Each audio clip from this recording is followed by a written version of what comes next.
Okay, so this one's going to be darker. I've been holding off on doing one like this, but it's been requested, and anytime I get over 10 requests for something, I seriously look at it. There will be some sarcasm, and I will mention that again later too, but the following podcast is to try to convey the course of events that, in my opinion, could play out based on the current state of the national power grid status and the fact that the infrastructure of this country was never designed to handle the additional millions of immigrants that have entered the country over the past 4 to 6 years. We're trying to fit 10 pounds of shit in a 5-pound bag. Please note, like I said, there will be some sarcasm. Some of the action content will be tamed down.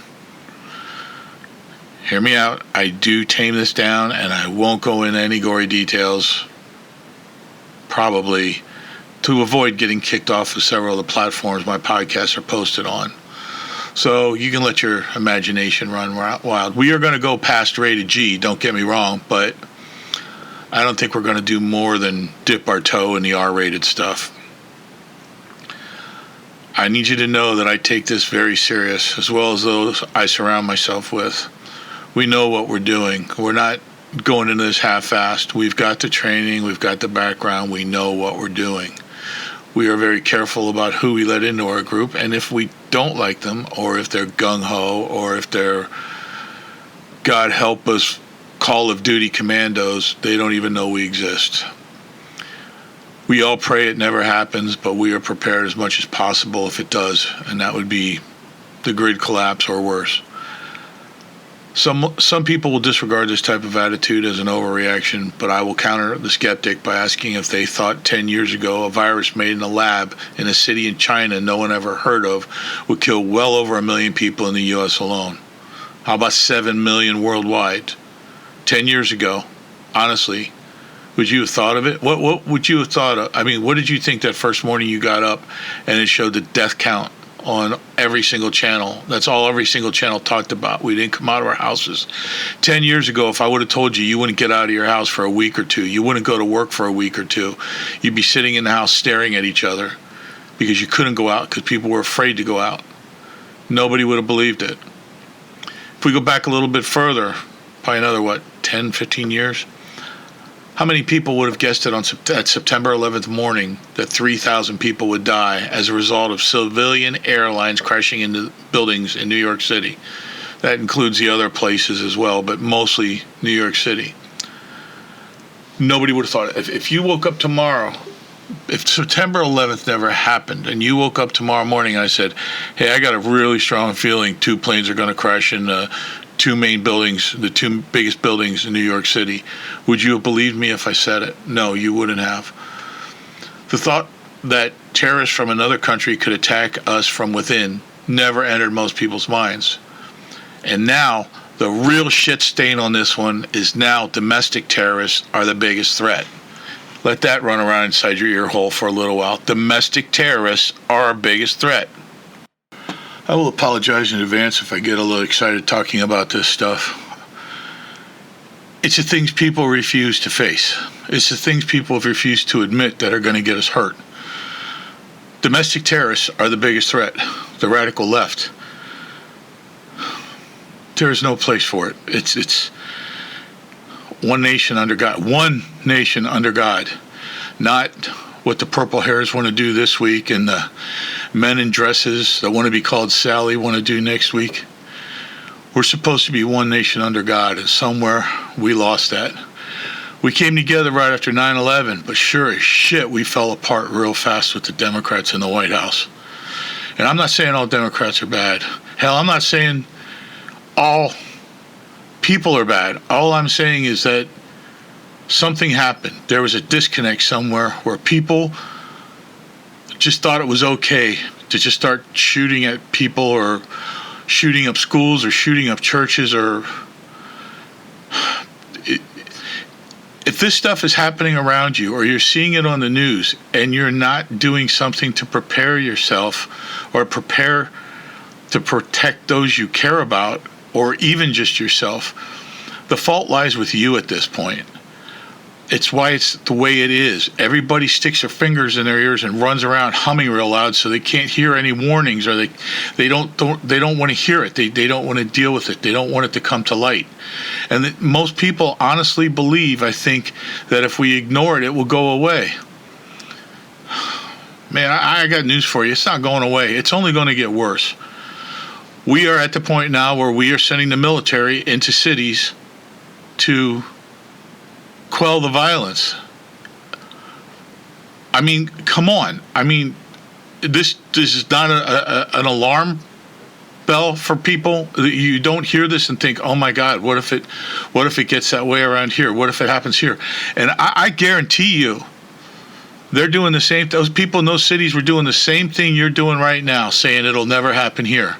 I bet not that long ago they were saying, well, we don't have to worry about it. It'll never happen here. Well, this is the country's capital. This is the capital of the United States. It'll never happen here. Well, it did. And it is. And it's not really getting better, because the more they get it under control in one place, the worse it gets in other places. And then you got that mayor out in Chicago and the governor of Illinois. I mean, these people are basically begging people to create problems. It's ridiculous. And yeah, you probably hear my cat in the background. I don't know what the hell she wants. But it's just think of it. And I mean this. If you look at the numbers, domestic terrorists are the biggest threat. It really is. So let's move on. I'm sorry. I just get very emotional about this shit, because I see people walking around saying it can't happen here. And how many people have died in places where they were saying it can't happen here, where the churches, where people were walking around shooting up churches. I bet those people went to church that morning that got shot. I bet they went to church that morning saying, this is safe. It's a house of God. Nothing bad can happen here. Well, it did. And it's people's fault for not preparing, for not taking care of themselves and the people they love. For the record, I have been asked if it is stressful to be thinking about what could be, what might be, what is probably going to be in some cases. I simply reply that at least I confront it, and that their subconscious must be killing them, knowing that all the pre-mentioned things have already either happened or might be happening, could happen, probably will happen, and they know deep down inside they've done nothing to prepare. They're not prepared. They've done nothing. They're sheep. And unfortunately, some more are probably going to, I don't even want to say it, they're just going to be affected, let's say it that way. So let's run the bugging in scenario. Let's say the grid collapsed. It could be local, it could be regional, it could be national. But let's say we're going to run this scenario down. And I will tell you right now, if 500 people listen to this podcast today, what this is about, maybe 3 of them are prepared. I will summarize at the end why this terrifies me, because it really does.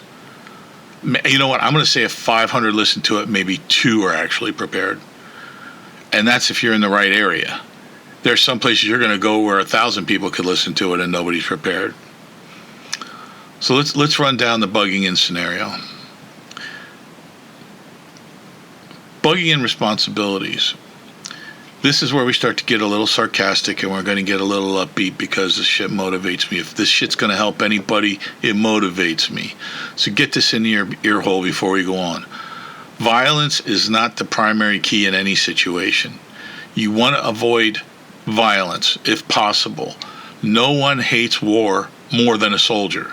That needs to get into everyone's head. This isn't a cool thing to do. This doesn't make you cool because you do this or you think this way. The topic and situation pertaining to a grid down, I just shit my pants situation, is something people really need to wrap their head around. And they also need to wrap their head around violence should only be employed if imminent danger is threatening you and or your loved ones, or everyone you know in that building that you're in, that room you're in, that where the bad guys are approaching. Violence is the last situation, but it should be considered if nothing else works. I consider danger to be imminent if intruders cross the line of no return, whatever that is in my head. I will warn approaching threats once, but I will not allow them to get close to where I am bugging in. Let your imagination run wild. The first thing that has to happen in one of these situations, we're gonna go all around this thing. We're gonna go over defensive tactics and everything. I'm not gonna tell you to grab a gun and start shooting, but I'm gonna tell you that I'm just gonna tell you a bunch of shit. So listen up. Say you found the place you want to bug in, or you're in the place you want to bug in, and you're satisfied of that. Okay. Before you break out the peanut butter cups and Pokemon cards, you have a few things you really have to do. And I'm going to tell you, this is going to start to get ugly. If it's too much for you, once we talk about the shit hitting the fan, probably the best thing for you to do is, if grid goes down, is go to the nearest FEMA shelter, turn over anything you have that looks like food or a weapon, and wait to starve. Because that's what's going to happen if it gets really bad. And I'm saying really bad. I'm not saying if, they come on and say, hey, power will be back up in 2 days, and then maybe 3 days goes by, and then on 4th day the power comes back up.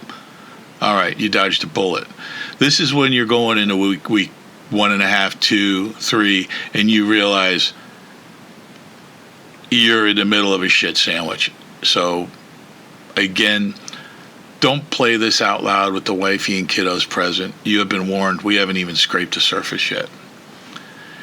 The most likely scenario of what is coming is some type of power grid failure, as I mentioned before. The power grid failure could be simply because it was overloaded to a point where it couldn't perform, parts wore out, blew up, took a shit, whatever you want to say. But it could also be a result of domestic terrorist activities or foreign terrorist activities. It could be any of them or a combination of them. The way things are going, I'm leaning towards domestic terrorist attacks. Don't get me wrong, I'll say it again, the system could simply fail, but there are just too many people drawing power off the grid. Every single person you add to it makes it easier for a terrorist to take it down. The system has been weakened. It's got a lot of weak points. And that's not classified information. That's not something anybody's hiding from anyone. Get up off your ass and read about this stuff. The power grid is in bad shape. And I'm referring to the national power grid. Give me a second. I'm going to take a sip of Red Bull.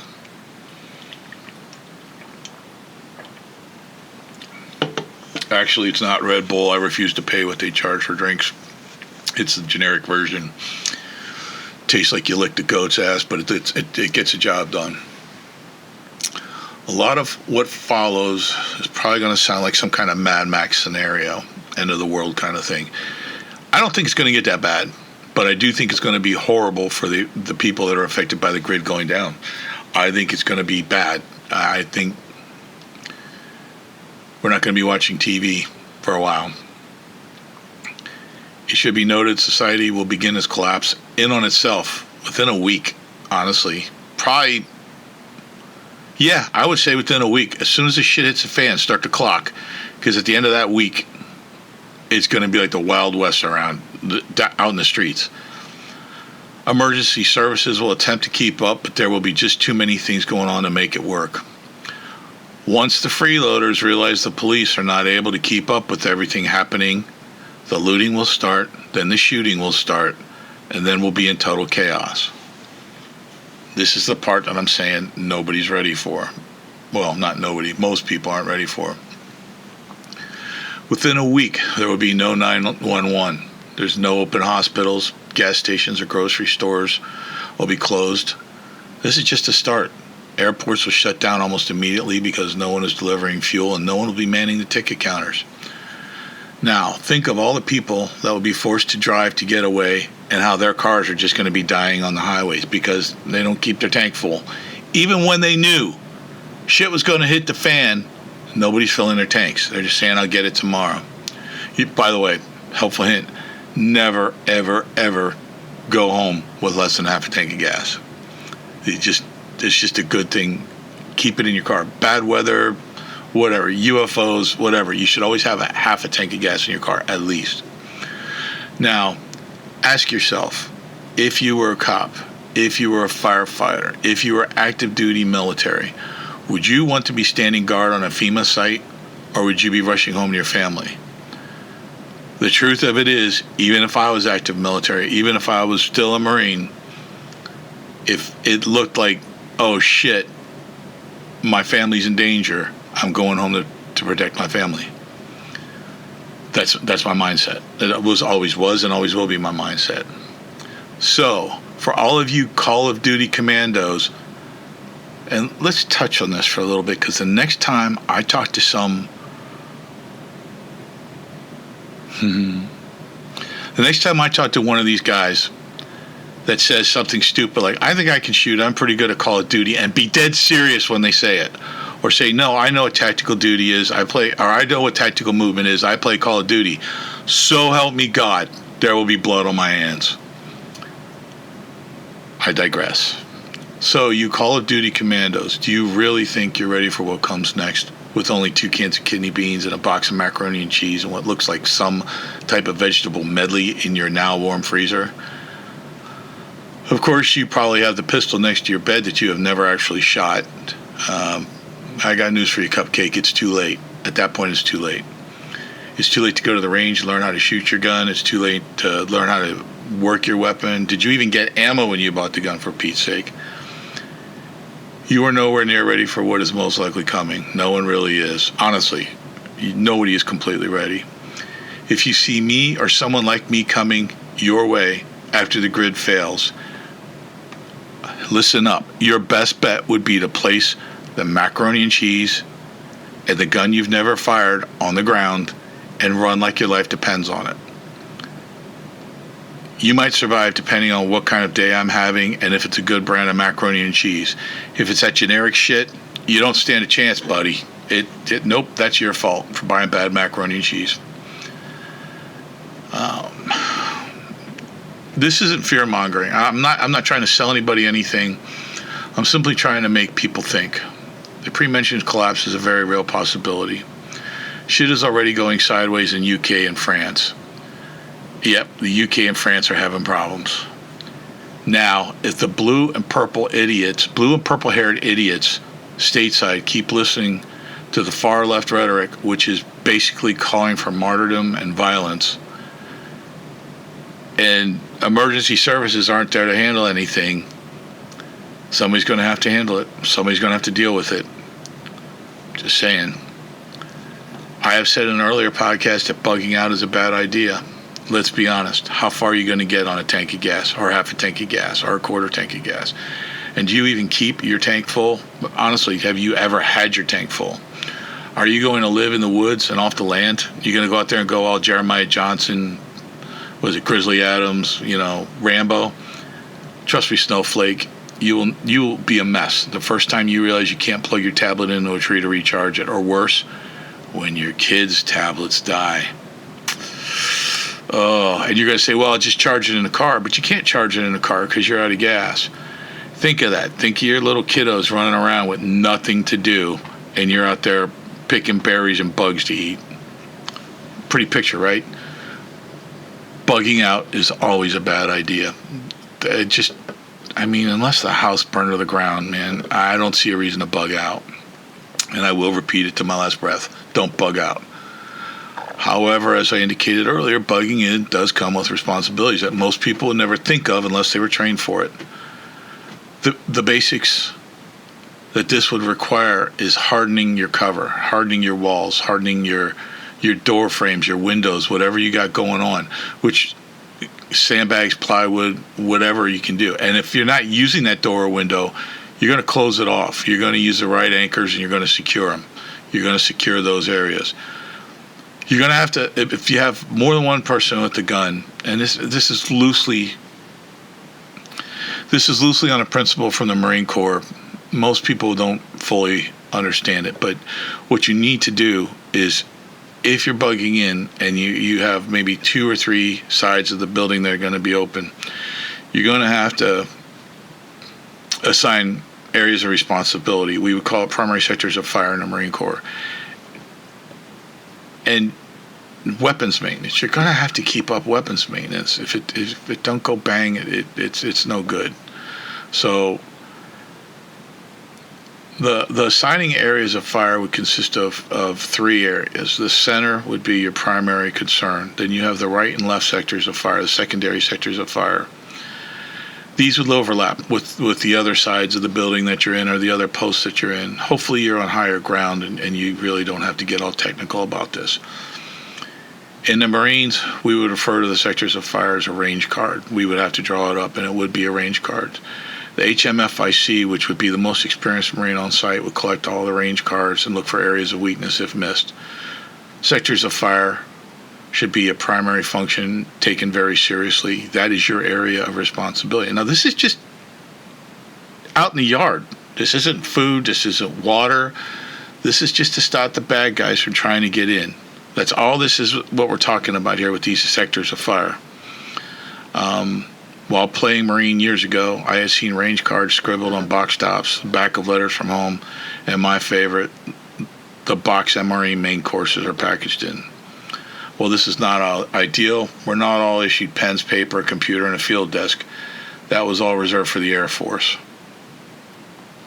The idea of a range card in sectors of fire is for every position to have an individual primary sector of fire and then crossover with secondary lanes of fire.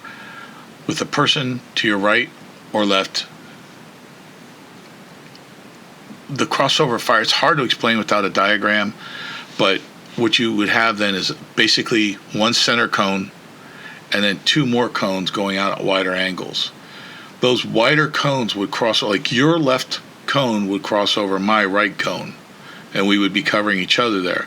But you would be responsible for everything in your primary sector of fire. You know, it's not rocket science, but and I apologize, it is very hard to explain this without visual aids. I would be happy to go into detail with this in emails if somebody wants to get a hold of me. You all know how to get my email. Look on the page, the front page, the cover page, the first page, whatever you want to call it. The idea is to discourage anything coming at you with a wall of lead going about 2,100 feet per second. You're not trying to kill somebody. However, if somebody's trying to get in and take what's yours, drastic measures may come into action. The problem people are going to have is the lower the experience and training the aggressor has obtained, the more likely they will be to follow the path of least resistance, such as driveways, sidewalks, roads, whatever leading into your house. And if it's more than one, you have to deal with this. You have to get ready in your head that they might be in the same mindset you are. The last man standing gets the goods. Man, the only way I know to deal with this is like a horizontal shower or a pew-pew. I don't know of any other way to deal with that. If they're coming for me with guns drawn, let the pew-pew begin. This is only a rule of thumb. All avenues of approach must be considered on, and each avenue must be covered if at all possible. Remember, nothing should be speculated. All primary sectors of fire should be primary sectors of fire for a reason. My personal preference is, if I was going to set up something in urban America, would be to clear anything away that would obstruct my view out to at least 40 meters, if possible. About 90 meters in more of a country farm, CARM, that's how you abbreviate country and farm, CARM. No, 90 meters in a country/farm type setting. You will also have secondary lanes of fire that would be to the immediate right and left, as I said before. Focus on your primary sector first. Secondary lanes of fire from other fighting positions, and I don't say foxholes, that's an Army thing, will be the crossover fire lanes. While this sounds far-fetched, it is very realistic, especially in an urban environment. It sounds far-fetched, but these are tried and true principles and actions for aggression if you're in a defensive position, that's why you sign these lanes up for fire. You sign these primary and secondary lanes up. It does work. It takes people to make it work, though. You can't have one guy and covering everything. It doesn't work like that. The more, the better. Yeah, it could mean some lost sleep. You have to think about like optical defensives. It's the place you actually put primary sectors of fire markers, some type of poles or posts or something, where the bad guys will clearly see them. You don't want to show necessarily the exact lanes of fire, because the lanes of fire will lead back to you if they can't see you. But you want firing stakes out there, okay? I personally would not attempt to attack a target that was methodical enough to assign primary sectors of fire with overlapping secondary lanes of fire. And I know what I'm doing, and I wouldn't want to attack a position like that. If you did your job when you set this up for the bad guy, it would be like walking into a wall of chainsaws in your crossover lanes of fire. The people that could really hurt you will know what lanes of fire are and range markers are, and they will recognize them. Again, it's almost impossible to do this with 4 to 6 people, even with semi-auto weapons. So why am I mentioning all the above if we know you or your mag does not have machine guns? I'll say it again. Primary reason is anyone that poses a real threat to you with any some military training in the field, not just on computers and punching dog tags, but real field experience, would know what a primary sector of fire post is immediately, and they would turn around and go the other way.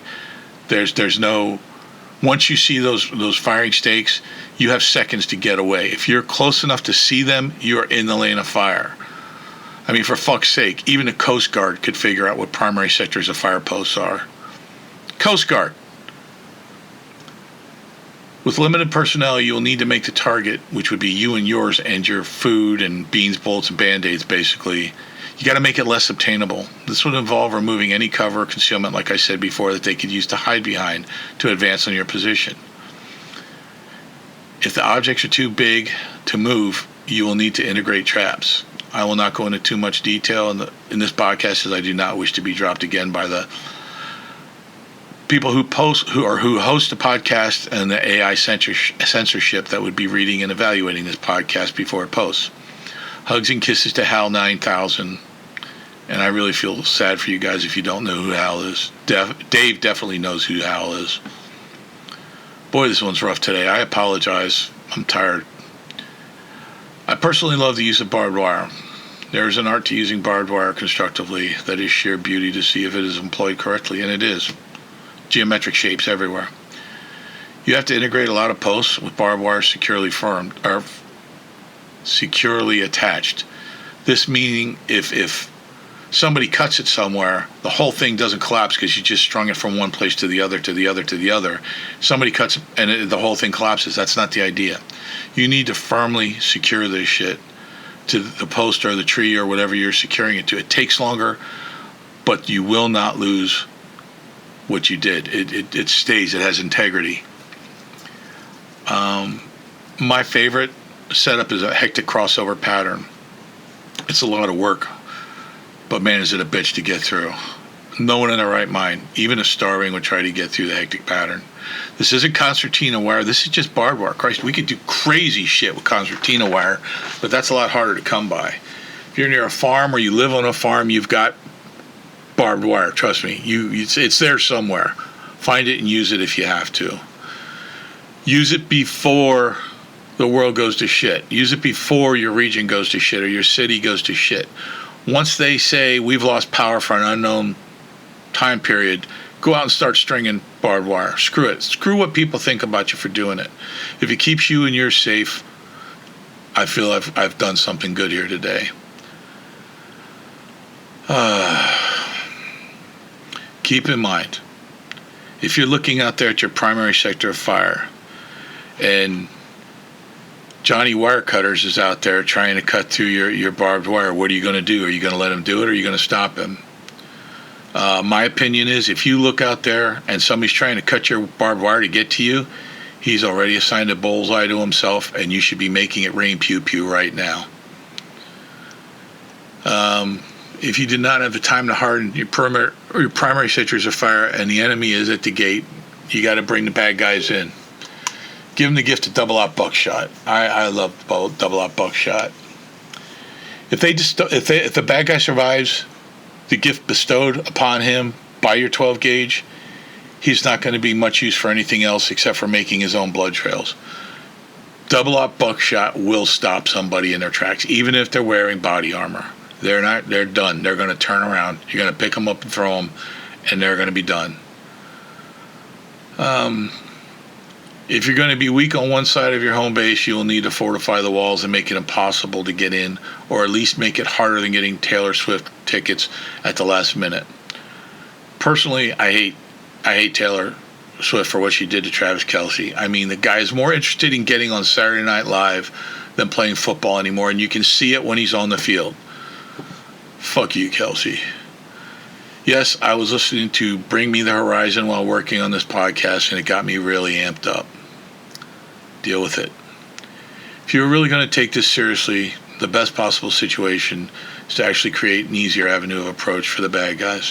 Funnel them into a primary sector of fire and do what you got to do. Nothing slows a bad guy down like a pile of screaming, bleeding bodies.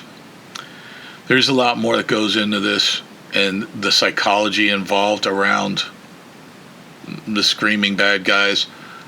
I'm not going to go into it though on this podcast. This is something we can do in an email or private conversation.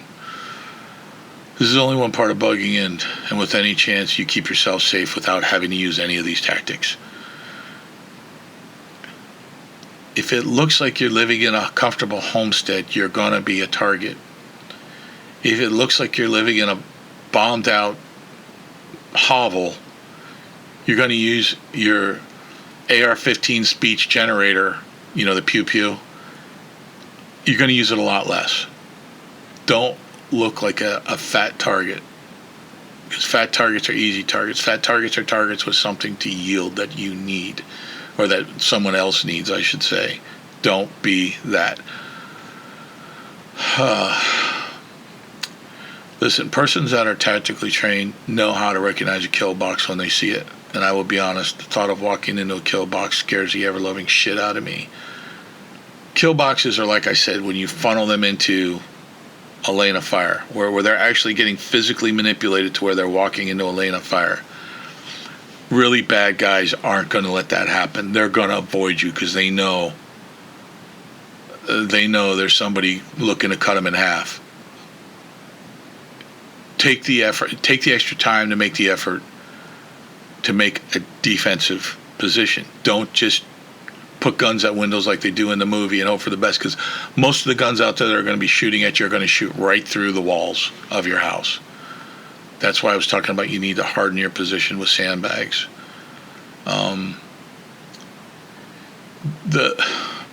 Something else you're going to have to absorb into your hat rack is that the people out there that do not, and when I say hat rack, I mean your head, not the thing hanging on the frickin' wall.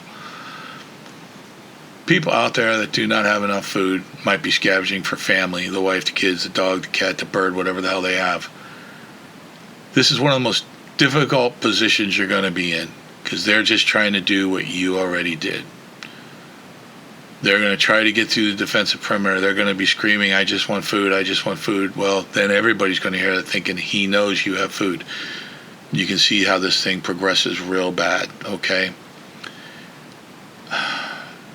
These people don't stop. These people that are desperate, and you see this overseas in the different theaters of combat.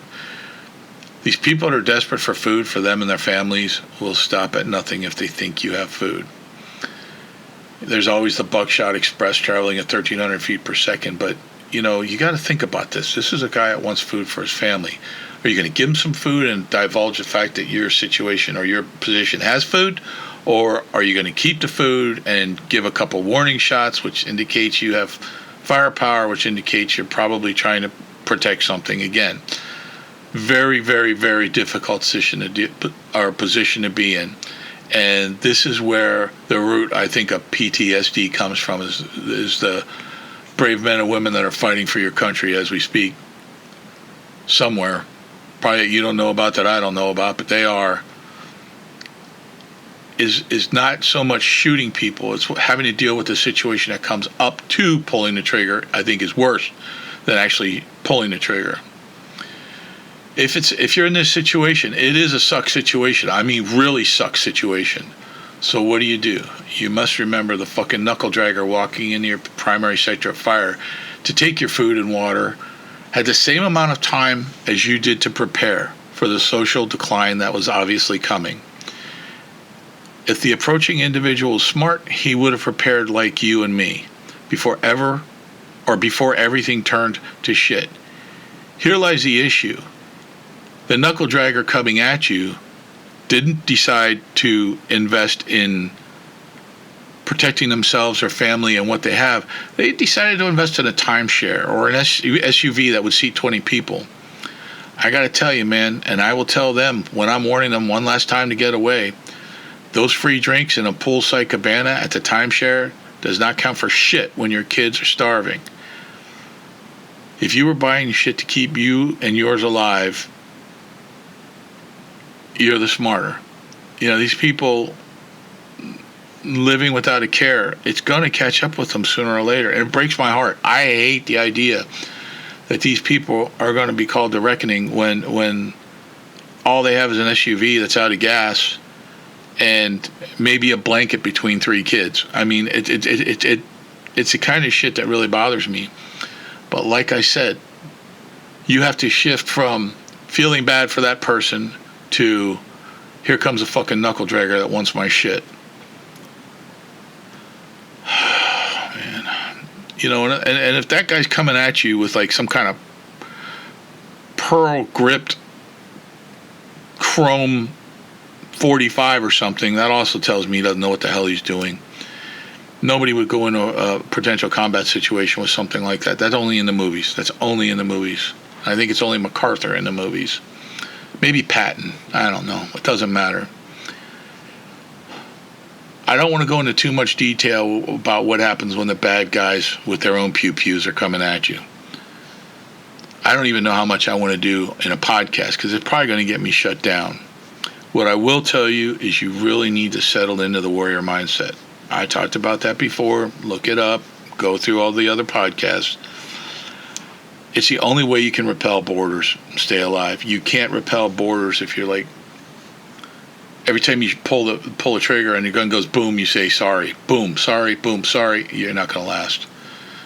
It sounds funny, but it's the reality of the situation. You need to get into a warrior mindset for anything that's coming. Grid down, invasion, UFOs, zombie attacks, whatever's coming.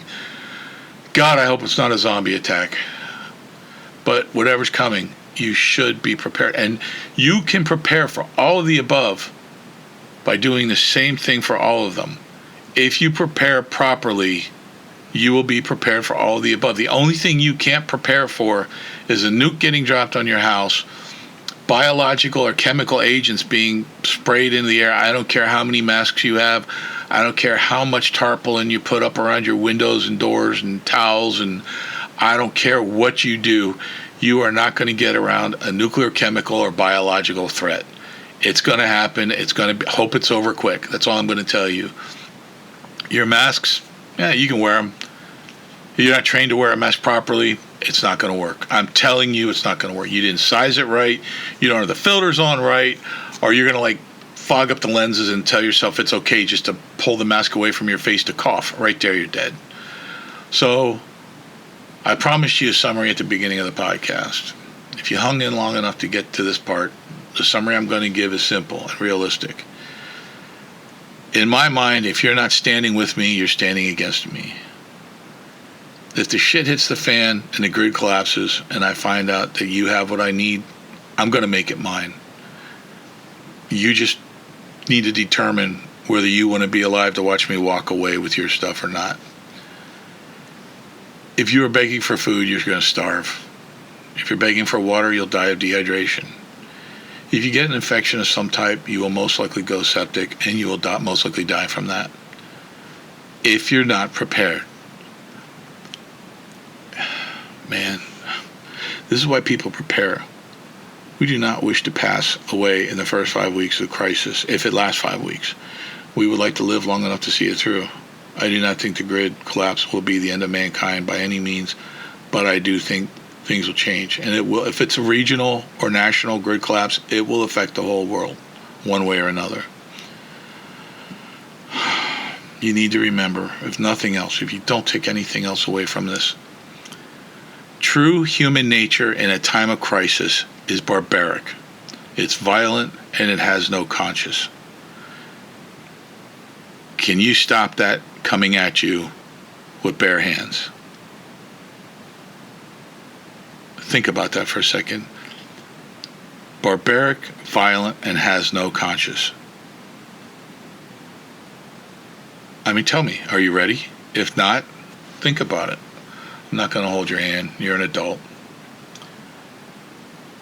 And I'll leave you with one of my favorite movie lines of all time.